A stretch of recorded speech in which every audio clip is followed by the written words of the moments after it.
Zašto moja srodna duša još nije stigla? Zašto se još nismo sreli? Pozdrav dragi moji, kako ste mi? Nadam se da ste mi dobro, nadam se da radite na sebi, nadam se da vas ova nova 2025. mazi.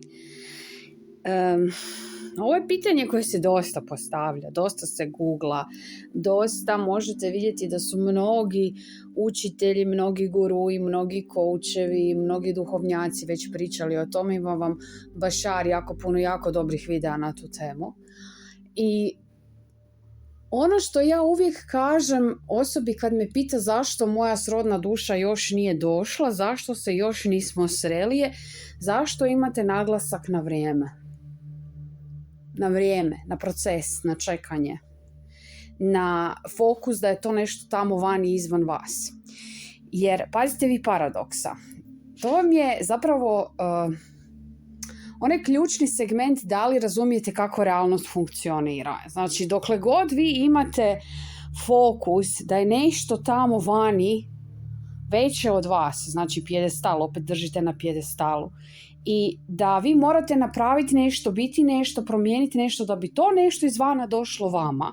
Vi još uvijek niste shvatili da ste vi kreator, da vi imate slobodnu volju upravljanja svojom realnosti. Ok, ali ajmo staviti sad sve to na stranu i ajmo staviti onako zdravu logiku. Dokle god ste vi u stanju čekanja, vi niste u procesu stvaranja. To vam je kao da vječno stojite ispred čekaonice i čekate da polažete ispit, ali nikad ne uđete unutra u učionicu i ne sjednete za stol i ne počnete pisati. Kako ćete položiti ispit ako ne sjednete i ne počnete odgovarati na pitanja? Znači, vječno ste u čekaonici. Mogli bismo čak reći da ste ispred čekaonice, čekate da uopće uđete u čekaonicu. To vam je to stvar čekanja. I druga bitna stavka je timing. Vrijeme i timing nisu ista stavka. Time and timing. Malo odem na engleski. Time, vrijeme, znači čekate. Nešto je izvan vas, izvan vaše moći. A timing, kad vjerujete u divine timing ili božanski trenutak, božansko usklađenje, to je kada znate i svjesno i podsvjesno da se stvari odvijaju za vaše najveće dobro u vrijeme koje je najbolje za vas. I onda vi niti šta forsirate da se desi, niti čekate da se desi. Bavite se stvarima koje su sada i ovdje tu ispred vas, potpuno sigurni. Znači, potpuno sigurni da prava osoba za vas će se spojiti s vama u divine timing. To može biti sutra, to može biti za 2 godine. To je ono kad mene ljudi pitaju: Marija, zašto ti ne tražiš? Marija, zašto ti ne dejtaš? Marija, zašto ti... Pa zato što ja znam da za sve postoji divine timing. I da ono što se sada događa u mom životu i ono što se upravo sada treba događati, čime se upravo sada trebam baviti.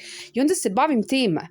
Ne tražim tamo negdje vani nešto, jer znam da je sve ogledalo mene. Na kraju konca, znam da postoje ugovori duša, imam malo na ezoterijsku stranu. I da sam do sada u svom životu u divine timing srela sve one osobe koje sam tada trebala srest i odigrala sve one uloge koje sam trebala odigrati, koje sam s njima dogovorila prije nego što smo došli na ovaj svijet u ovo fizičko tijelo. Ako sam sve te ljude već tada srela, ok, onda ću sresti one druge koje trebam sresti. Između njih i partnera, ako ga trebam imati u ovom životu, ako imam takav dogovor s nekom dušom. Razumijete?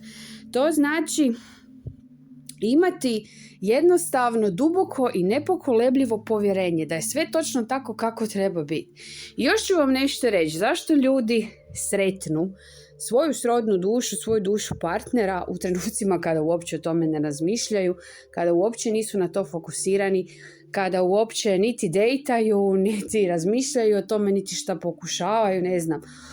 Izašli su negdje s frendovima na kavu i na tu kavu je došla i neka druga osoba s kojom su se povezali i sprijateljili i preko te druge osobe su u narednim mjesecima sreli svoju dušu partnera. Zašto? Zato što uopće nisu bili fokusirani na to. Nisu stvarali otpor. Jer kad vi pitate kad će, vi sebi potvrđujete da vi to nemate i stvarate energetski otpor. A s druge strane, podsvjesno sebi govorite, ja nisam dovoljno dobra ili dovoljno dobar, ja nikad neću naći pravu osobu, ljubav je laž, bla bla bla. Što stvara na kraju konca vama veći averziju od pokušaja da uopće izađete s nekim. Svakoga onako gledate sumnjičavo. U fokusu i kad upoznate nekog su vam sve one loše stvari iz prijašnjih veza, znači sami sebe sabotirate. Razumijete kako to u naravi radi? Znači, umjesto da se pitate zašto još nisam sreo ili srela tu svoju pravu osobu, tu svoju srodnu dušu, trebate si reći zašto ja još uvijek toliko kinjim sebe. Zašto još uvijek nisam bolja osoba sama prema sebi ili sam prema sebi. Ja ću ženskom licu jer sam žena. Zašto još uvijek mislim da sa mnom nešto ne valja i da će sa mnom nešto valjati tek kad budem u vezi. Znači, jer sva ta uvjerenja vam zapravo pokazuju da niste usklađeni. Da li osoba koja je zaljubljena, sretno zaljubljena u vezi gradi odnos sa dušom partnerom, da li sebi vrti u glavi ja nisam dovoljno dobra, ljubav je laž, bla bla bla bla bla bla? Ne, totalno ima drugačiji splet misli u glavi. Ok, mislim, gdje vam je fokus na još ta osoba nije došla, još ja nisam dovoljno dobar ili dovoljno dobra, još moram nešto na sebi popraviti, svi drugi su već to nešto ostvarili i smatrate da je život linearan, ide od točke A do točke B što nikada ne ide jer mi nismo linearna bića. Živimo ovdje u ovom životu gdje je vrijeme možda percipiramo linearno, ali mi smo multidimenzionalna bića. I van ovog našeg života, segmenta vječnosti, jednog segmenta, vrijeme nije linearno. Razumijete? I sve se događa sada. Samo vi i vaš kojem ste dali moć stvari odgađate za nekad negdje. Stavljate na pjedestal, odgurujete od sebe. Ništa vi ne morate. Ništa ne morate. Osim se opustiti. Dat sebi disat, dat sebi malo vremena i prostora za bit. Prestat se opterećivati. Prestat si nabrati šta, u čemu ste vi sve neuspješni. Prestat slušati okolinu. Šta slušate od okoline šta vam priča? Mislite da meni nisu pričali. Joj, trebaš ovo do ove godine, trebaš ono. I onda sam se ja zapitala, čekaj malo, zašto ti brineš moju brigu? Ti koji imaš toliko nesređenih svojih stvari, ti ćeš meni govoriti kako da živim svoj život. Pa okači to mačku o rep, neću. Ja imam apsolutno 100% povjerenje da se sve događa kada treba za moje najveće dobro. Ok, jako je to partnerski odnos, desit će se u najbolje vrijeme za mene, ali i za tu osobu. Ne prije, ne kasnije. Jer sa kozmičkog pogleda, sa pogleda nad duše ili monade, postoji nad duše, postoji monada, u rangiranju kako se naša duša dijeli zapravo da bi mi došli u ovo fizičko biće. Sve se desilo već. Sve se već desilo. Svi životi, sve situacije, sve sada i ovdje.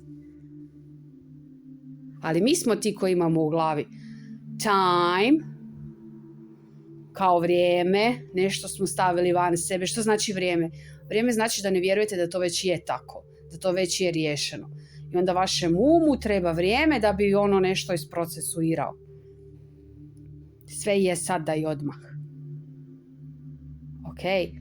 Ako je sve sada i odmah, znači da je sve već riješeno. Sve je već riješeno. Ali to je koncept koji je jako teško ljudima shvatiti. I onda umjesto da se bavite tim konceptom, da ne mučite sami sebe, onda recite sebi postoji divine timing. Božji trenutak, Božja usklađenost, pravi trenutak za neke stvari. I u taj divine timing sve će se poklopiti kako treba. To ne znači da će vam past ta osoba doma u krilo vama na kauč. Ne, ali ako zaista vjerujete, poduzimat ćete akcije iz inspiracije. I nećete hodati svijećom po svijetu i tražiti tu osobu. Ne, ali ćete se družiti, bavit ćete se svojim aktivnostima. Možda tu osobu upoznate u knjižnici, možda u teretani, možda preko neke treće osobe, možda negdje u restoranu, možda na poslu, možda šetnja, parkom, razumijete? Ali u divine timing bit ćete točno tamo gdje trebate biti i raditi točno ono što trebate raditi. Kao što sam ja sad točno tu gdje jesam i snimam ovaj video jer točno to trenutno trebam raditi. Ok? Ja se tako nadam da vam ovo klika. I onako, imate kod mene na mom web shopu toliko seminara koji su vam zbanalizirani na način da to što bolje razumijete. Pa iskoristite to. Uložite par eura u sebe. Kupite knjige. Imate knjige i drugih autora koji ovo objašnjavaju, da vam bude lakše. Da prestanete kinjiti sami sebe. Ok? Jer trebate sami sebi dati malo disati. S vama je sve u redu. Bilo da ste u vezi, bilo da niste u vezi, da želite vezu, ne želite vezu, s vama je apsolutno sve u redu. Ok? Eto, dragi moji, ja sam se sva uspuhala i ushodala dok sam ovo snimala, od želje da vam to sve dočaram. Nadam se da sam vam služila. Nadam se da ćemo se družiti i dalje. Ako imate pitanja, naravno, dolje možete ostaviti u komentaru. I snimit ću vam opet nešto, ne znam i sama kad. Možda je to za 2 dana, možda za tjedan dana, kako me ponese inspiracija. I želim vam sve najbolje. Želim vam da prestanete sami sebe maltretirati. Pustite malo sami sebe na miru. Ok? Sve se dešava upravo sada točno tako kako treba. Dobro? Puno vas ljubim, puno vas volim. Šaljem vam puno pozitivne energije. Nadam se da to osjetite. I veliki pozdrav i kao i uvijek onaj naš topli. Ćao, čao.